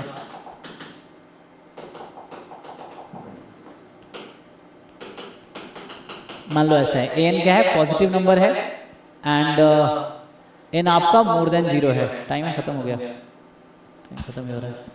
सो रूट टेस्ट ना, कई सारे टेस्ट है ना, जैसे रूट टेस्ट है, रेशियो टेस्ट है, इसको आप लिख लेना। रूट टेस्ट हो गया, चलो कंप्लीट कर ही देता हूँ। तो इसमें क्या है कि this and limit n+1 upon an, ये आपका मान लीजिए l आ गया, ठीक है।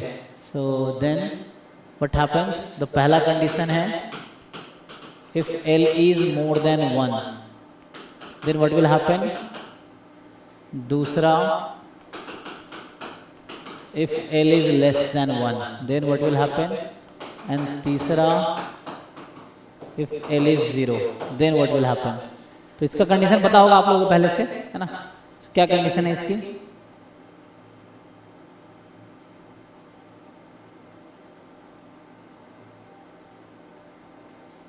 क्या होगा। So then series an converges, यहाँ होगा सीरीज एन डाइवर्जेस, एंड यहाँ होगा टेस्ट फेल्स, मतलब नो कंक्लूजन,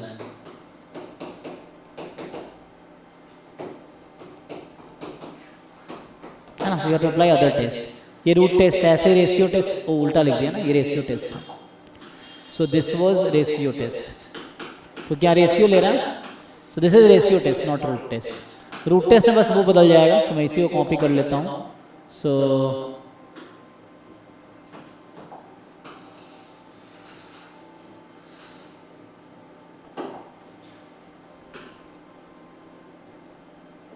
तो ये था रेशियो टेस्ट। फिर रूट टेस्ट में क्या चेंज आएगा, root test will be just यहाँ आ जाएगा an की पावर 1/n, ये l है तो सिमिलर कर। So this is root test and ratio test, देखो दोनों एक साथ लिख दिया। So this is ratio test and this is root test, ठीक है। तो ये दोनों टेस्ट है, इसे आप अप्लाई कर सकते हो। तो ऐसे और सारे टेस्ट हैं, आप देख सकते हो। मेन अल्टरनेटिंग सीरीज पे आता है। अल्टरनेटिंग सीरीज क्या होता है, तो कि डिफाइन करना है, इसको कंप्लीट करना पड़ेगा दूसरी क्लास में। सो हमें इसको जल्दी ख़त्म करना पड़ेगा। सो अल्टरनेटिंग सीरीज क्या होती है, तो अल्टरनेटिंग सीरीज का मतलब है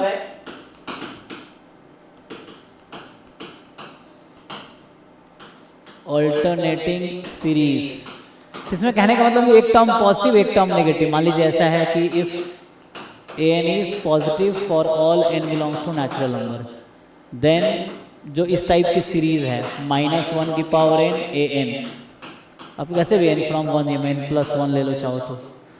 सो -1 की power n+1 an, n from 1 to infinity मान लो। दिस इज कॉल्ड, है ना, ये क्या हो जाएगा, this will equal to, this is called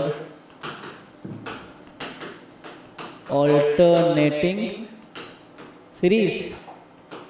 alternating series, जैसे एग्जांपल के लिए आप ले लो, ये हो गया -1 की पावर n, या -1 दिस इस टाइप की, या +1 लगा दो तब भी कोई दिक्कत नहीं है ना। वैसा -1 कुछ भी है ना, इस तरह से लिखो, या इस फॉर्म में लिखो, या फिर आप जस्ट ऐसा लिखो, इससे कोई फर्क नहीं पड़ेगा, आपको मतलब समझ आना चाहिए ना। दिस और this type of series called alternating series. और इसका टेस्ट क्या होता है, तो इसमें सिंपल है, test of convergence of alternating series. अगर आपको इसको टेस्ट करना है तो क्या होगा, तो इसमें सिंपल तरीका ये है आपके पास कि test of convergence of alternating series.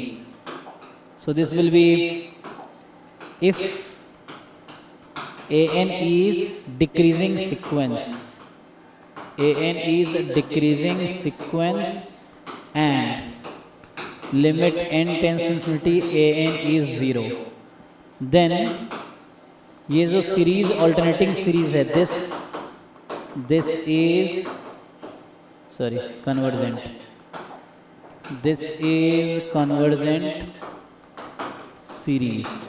तो अल्टरनेटिंग सीरीज को टेस्ट करना आपको बस ये देखना है कि ये डिक्रीजिंग होने चाहिए एंड ना, जस्ट आपको इससे बहुत छोटा सा एग्जांपल है, ये एन है ना, दिस इज डिक्रीजिंग सीक्वेंस होगा, पॉजिटिव होगा, और एन यहाँ पॉजिटिव है, ठीक है ना, नॉन नेगेटिव लिख लो, ऐसा समझ सकते हो आप। वो तो मैंने पहले वहाँ लिख रखा है, तो दिस होगा।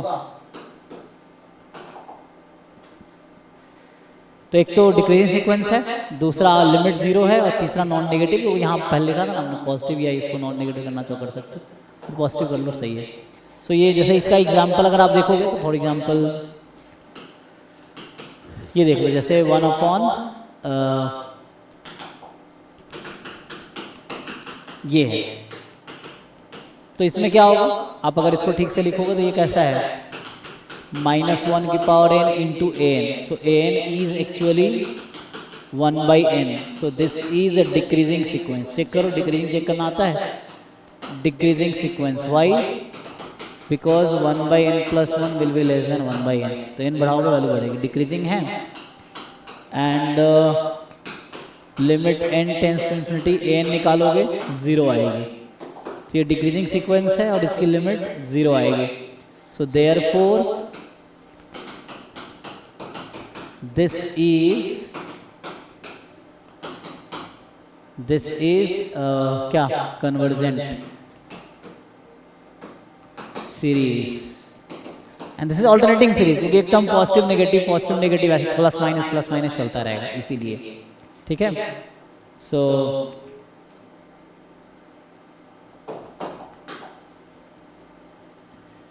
तो मेनली अब ये नया टर्म एक आता है, एब्सोल्यूट एंड कंडीशनल कन्वर्जन। मैं ये बता देता हूँ बस, फिर अगले क्लास में इसको देख लेंगे। ये इसी बता ही देता हूँ, पावर सीरीज क्या है, रेडियस कन्वर्जेंस क्या है।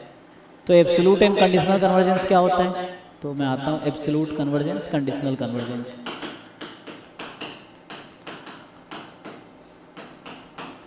एंड तो एब्सोल्यूट कन्वर्जेंस की बात करते हैं।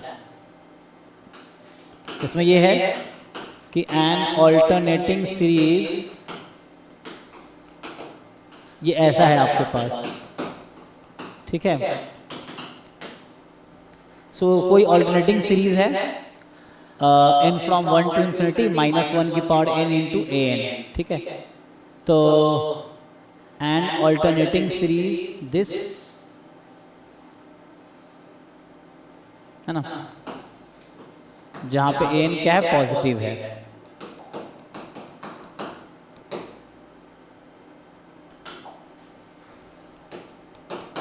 This is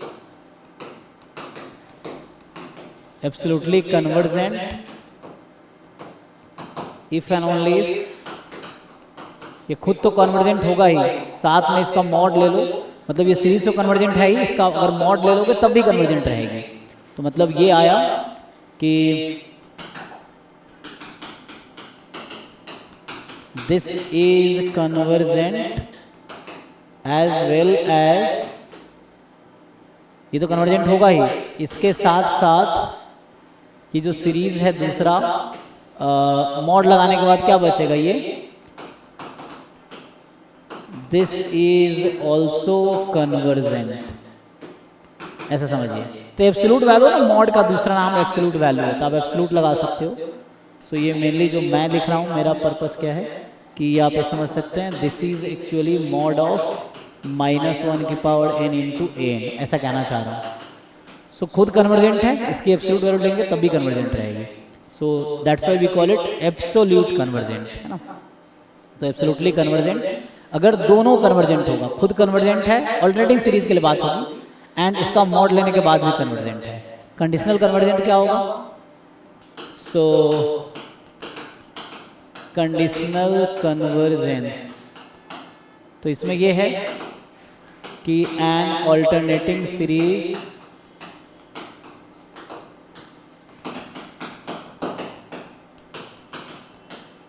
this is conditionally convergent if and only if आपके पास ये सीरीज तो कन्वर्जेंट होगी, this is convergent series, but आप जब इसका मॉड लोगे, मतलब ये कह रहा हूं, ये जो मॉड था ना, क्योंकि इसका मॉड लेंगे तो यही आएगा। सो दिस इज अ डाइवर्जेंट, तो इसको बोलते हैं कंडीशनली कन्वर्जेंट। जैसे मैं एक एग्जांपल देता हूँ, फॉर एग्जांपल पहला पार्ट ये -1 की power n into 1/n, this is conditionally convergent. ध्यान दो क्यों, because this itself is a convergent because of alternating series test, but इसका मॉड लोगे तो बनेगा series 1/n, that is divergent, क्योंकि सम इन्फिनिटी हो रहा था। दूसरा अगर एग्जांपल लिखोगे -1 की power n 1/n square, so this is absolutely convergent. ठीक है, तो ये क्या होगा, एब्सोल्युटली कन्वर्जेंट होगा। क्यों, ये this itself is convergent because of alternating series test, but इसका मॉड लोगे आप तो बनेगा series 1/n square, that is also convergent because p test या सीरीज इसका फाइनाइट होगा, 1π² 6 आएगा, so that's why it is convergent. तो इस तरह से है। और पावर सीरीज क्या होता है, तो मैं अगला टर्म आता हूँ पावर सीरीज, इसको कंप्लीट कर देते हैं यहाँ तक, तो नेक्स्ट क्लास में ये वाला पार्ट कंप्लीट करूँगी, उसमें टाइम लगेगा ना, इसमें काफ़ी पार्ट है ना, तो ज़्यादा, क्योंकि मैं चाहता हूँ 4-5 क्लास में ख़त्म हो जाए एक यूनिट, है ना, एटलीस्ट 4 to 5 क्लासेस। तो सेकंड क्लास तो आज ही हो गई, तो एटलीस्ट पावर सीरीज और रेडियस ऑफ कन्वर्जेंस बता देता हूँ ब्रीफली। पावर सीरीज क्या है, सो एन एक्सप्रेशन ऐसा an x की power n from 0 to infinity, तो अब मैं n 0 से स्टार्ट कर रहा हूँ, ठीक है, पहले 1 लिखता था, starting from 0, this is called a power series, है ना। इसको खोलोगे तो क्या होगा, an expression this, that is, इसको अगर आप ओपन करो n from 0 to infinity, this will B a0 a1x a2 x square, this will keep running. तो यहाँ पे हो क्या रहा है, पहले सीक्वेंस ऑफ रियल नंबर था, this is sequence of function, है ना। ये तो समझो, या तो ऐसा लिखूं मैं कि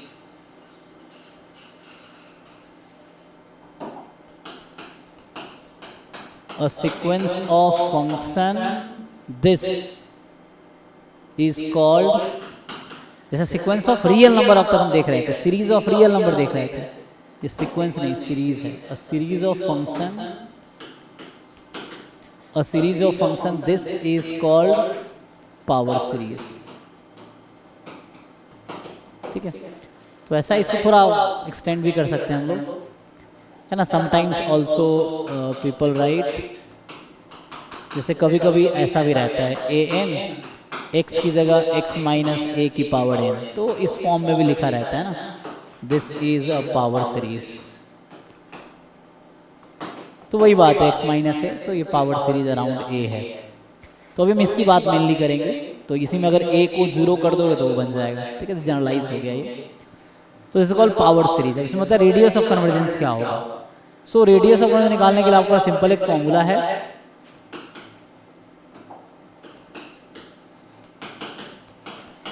radius of convergence.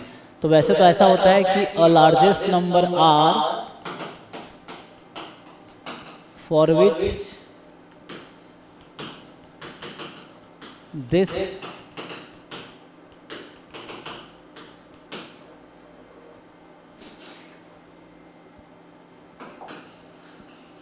a largest number r such that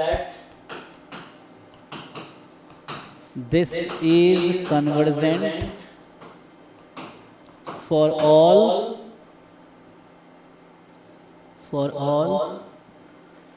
x belongs to minus r2 plus r।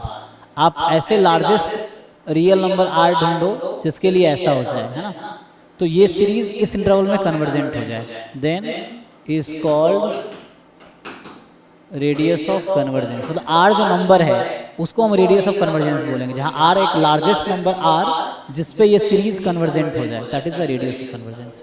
This is called radius of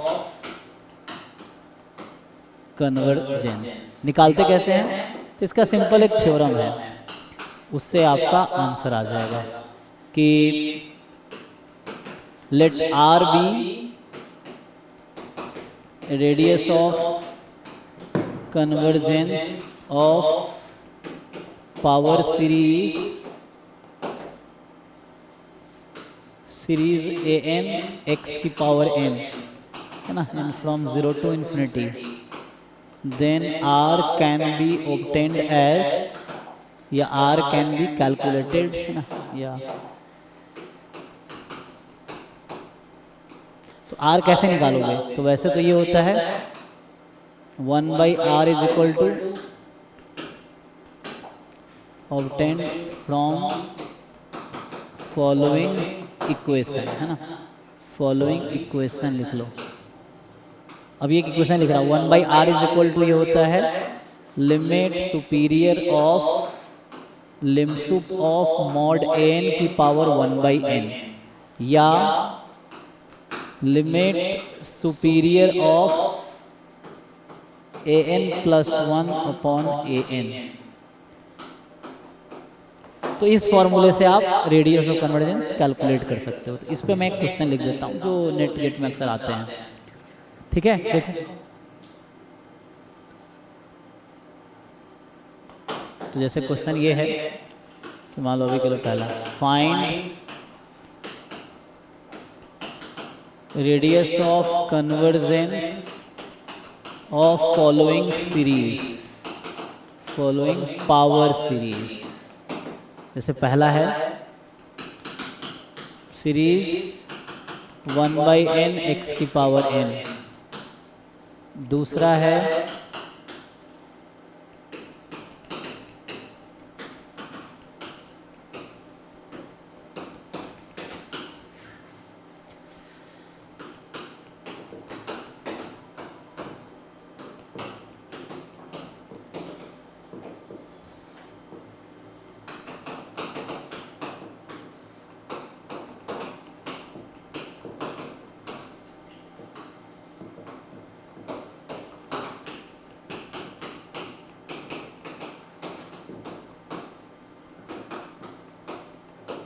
ठीक है ना, 1 अपॉन है, ये पढ़ लो 1 अपॉन। इन तीनों का आपको निकालना है रेडियस ऑफ कन्वर्जेंस, और बहुत सारी चीज़ें कैलकुलेट है ना, जैसे फोर्थ हो सकता है 1/2 की पावर n x की पावर n। 1 से या 0 से लिखो तब भी कोई दिक्कत नहीं, 1 से है तब भी कोई प्रॉब्लम नहीं है ना। तो वैसा, तो ये 4 मैंने ऑप्शन लिखे हैं, सब में मुझे रेडियस ऑफ कन्वर्जेंस निकालना है। निकाल पाओगे? फॉर्मूला लगा के देखो, टाइम है हमारे पास, टाइम खत्म हो गया, चलो नेक्स्ट क्लास में करते हैं। तो ये आप सॉल्व करके आओ, जो भी क्वेश्चन मैं लिखता हूँ ट्राई करो, नहीं हो रहा है आप, आजकल इतने हेल्प सोर्स अवेलेबल है, AI है, इतनी सारी चीज़ें अवेलेबल है ना, तो आप हेल्प ले सकते हो, बट पहले ट्राई खुद से करो, हेल्प लो। नहीं समझ आ रहा मेरे से डिस्कस करो क्लास में। तो कल जो भी आज क्वेश्चन लिखे, पहले भी लिखे थे कुछ क्वेश्चन, अभी भी लिखा हूँ, इसको ट्राई करो, और प्रॉब्लम सीट ग्रुप में मैंने बहुत सारे भेजे हैं, उसको ट्राई करो, नहीं होता है मेरे से डिस्कस करो। तो ये सब ट्राई करके आना, नहीं हो तो कल डिस्कस करो मेरे साथ, हाँ। सो अभी के लिए थैंक यू, मिलते हैं कल।